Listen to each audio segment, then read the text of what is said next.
सुप्रसिद्ध अभिनेत्री सुभाषिनी सुब्रमण्यम हिचा मृतदेह त्यांच्या चेन्नई येथील अपार्टमेंटमध्ये सापडला आहे. 36व्या वर्षी तिने मृत्यूला कवटाळले.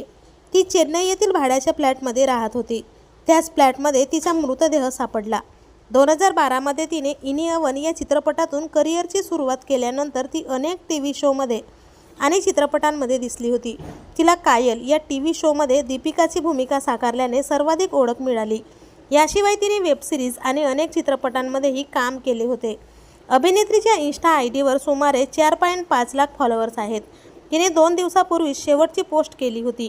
तिने 2024मध्ये बिपिन चंद्रन याच्याशी मोठ्या थाटामाटात लग्नगाठ बांधली. मात्र दोघांमध्ये मतभेद असल्याने ते दोघेही एकमेकांपासून वेगळे राहू लागले. मिळालेल्या माहितीनुसार मृत्यूच्या काही वेळाआधीच तिने पतीशी व्हिडिओ कॉलवर जोरदार भांडण केले होते. भांडण झाल्यानंतर काहीच वेळात सुभाषिनी हिचा मृतदेह फ्लॅटमध्ये आढळला आहे.